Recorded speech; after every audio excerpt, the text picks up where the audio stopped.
Hi, my name is Jessica Farrell, and when I was 5 years old, my mother bought me my first books. She had read nursery rhymes and stories every once in a while to me, but for whatever reason, she came home one day with Where the Sidewalk Ends and The Giving Tree.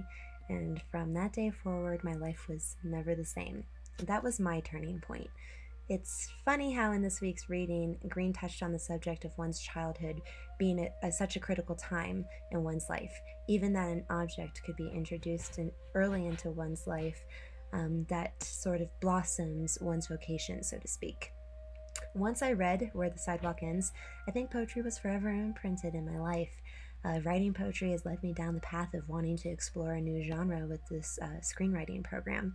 And I really want to write, direct, and produce my own films, short films, and miniseries.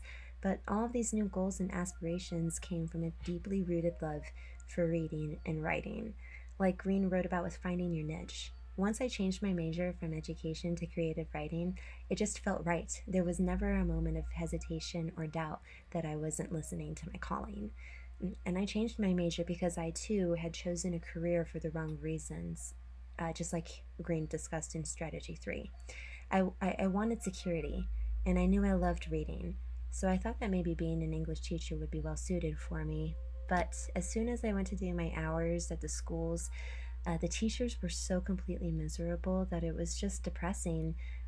The lack of freedom that they had in the classroom made them feel so restricted, and I just didn't want to go down that same path. So I took a leap of faith and I changed my major. And sometimes you just can't give up on your calling, like Green discussed in the fourth strategy.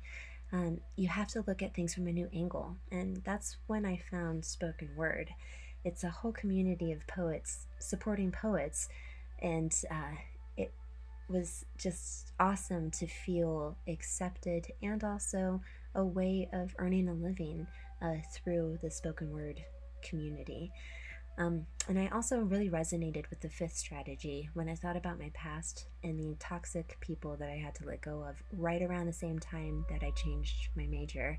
It was all very significant and relevant to the reading this week. So on point that it was a little freaky, to be honest. But my plan for the next few weeks is to write out a 2 year plan for script ideas, deadlines, how to submit, how to get involved in film festivals, that kind of stuff. And then I want to take some time to research future film festivals and other events that I might be able to attend, just so that I can get myself immersed in the industry, make some connections, if and when possible.